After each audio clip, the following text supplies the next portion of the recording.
This is Eternal King here, bringing you another gaming update. So, similar to my last video where I talked about my Middle East trip, we're doing it again. We're doing basically a Vegas trip on 24 hours notice. I'm covering for someone and essentially taking their bookings and meetings that they would have done in Vegas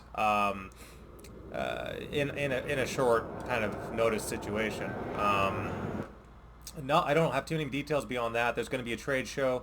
I know that there's a display model that we bring to these trade shows. There's usually a booth, and then obviously a show floor where people can come up to you and ask you questions about your products and things like that. So basically my job there, being kind of Monday through Thursday, is one part going to be helping out with the trade show elements, making sure that it's not a complete trash fire, that we get some value out of it.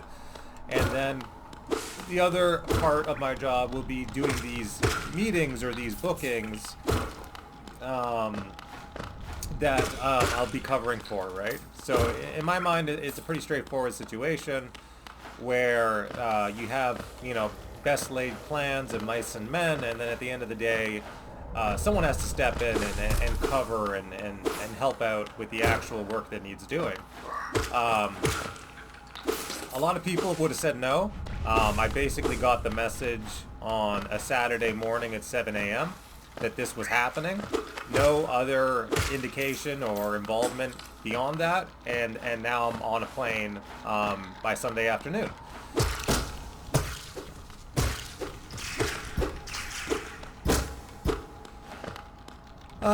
But otherwise, things are pretty normal for me.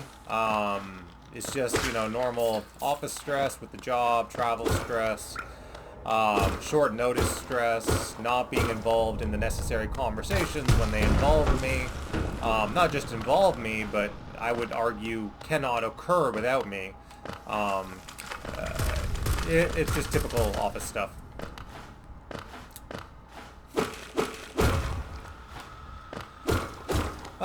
Gaming wise, I've been playing a lot of,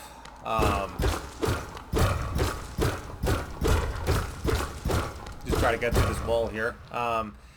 Gaming wise, I've been playing a lot of Stalker 2. Stalker 2 is interesting because if you remember from way back when Stalker launched, it was a deeply ambitious game that was essentially filled with bugs and performance issues on launch. People don't remember this about the original Stalker. And now Stalker 2 is here, and it's a deeply ambitious game that is, interesting and has a lot of core fundamental gameplay patterns that are compelling, but it's also kind of a big pile of jank, right? That's just something you accept with Stalker. Some of the things this time around that I'm less forgiving of, the controls feel sticky in Stalker 2, just like shooting a pack of dogs and the way that they path around and move feels cumbersome. It actually feels like a huge hassle to put bullets into a pack of stray dogs, on console anyway. PC, your mileage will vary with mouse and keyboard, but on console it's like, oh my god, it's like the hardest thing to kill a pack of 8 dogs that spawn on you. Now, I am playing on a higher difficulty, so that's part of it, where your random AI spawns in Stalker 2 might be less of an issue, where it's oh, well, it just spawned 4 dogs in this location with the AI. That's not so bad. But on the higher difficulties, it'll spawn 8 dogs, and they're just on you, and your controls feel sluggish, and your guy feels slow to respond, and you're just how do I shoot this pack of dogs? So I don't know. I'm basically grin and bearing through it because I love Stalker. Just the fundamental gameplay pattern of surviving anomalies, grabbing the artifacts, and then immediately hucking them so you can afford better weapons, armor, and weapon upgrades. That gameplay pattern is really unique to Stalker.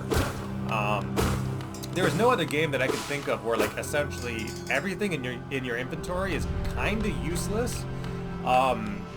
Food is meant to be eaten, drinks are meant to be drunk, first aid kits are meant to be used and bandages are meant to be used. All that stuff has like no monetary trade value in the economy of the game. The only thing that has real value is, again, is basically artifacts. So yeah, the whole point of Stalker is to go through these anomalies, which will instantly kill your character on the higher difficulty, and grab the artifacts and then sell them, so you can afford better guns and equipment. And it's a unique gameplay pattern that will allow me to put up with a great deal of frustration and jank. Like, I'm basically saving every 2 steps just because, like, you're battling against the controls and you don't feel empowered in any of these situations on a higher difficulty at the moment. Who knows if there's, like, a year from now, some comprehensive patches that will improve console performance and make it so that shooting, like, actually auto-aims and feels responsive, and, like, the normal Call of Duty stuff that you would have in a console shooter that we've all become accustomed to, where if you look down your sights, you snap to the enemy, you fill them full of enough bullets to kill them, you snap to the next enemy, you fill them full of bullets. Stalker 2 does not function that way. Your character feels like he's really bad at shooting. Maybe that's kind of on brand for the game, where in Stalker you're supposed to be stealthy and you're supposed to only take essentially combat encounters when it suits you. But even still, it feels bad, man. Like, it feels rough. You know, as you get better equipment, as you get more sights on your weapons and laser sights and things like that, it's possible that will improve down the line. But that's pretty much it. Playing Stalker 2. Of course, Wirt is, you know, how do I phrase this nicely? Unpredictable, I'll say. Yeah, we're playing Hollow Knight right now just to, like, zone out and not really play anything overly challenging before my flight to Vegas. That's what we're doing. I fly in the afternoon, I get there tonight, I book into my hotel, and I just pray that everything, you know, goes okay, which is what I do every time I fly. Good news is that the U.S. isn't as far away as the Middle East, so if something goes wrong, I probably won't end up in, like, a prison or a detainment camp or anything. It should be a relatively smooth and straightforward experience, and I guess, you know, if the worst thing were to happen, I'd like to pretend that my family would help me, but not really.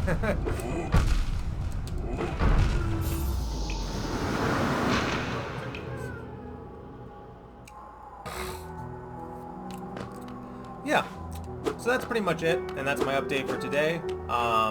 Pretty much a short video. I'll let you know how the Vegas trip goes, if I'm able to be productive and add value and do the normal, you know, thing that I do whenever I go places. And yeah, Eternal King, signing out.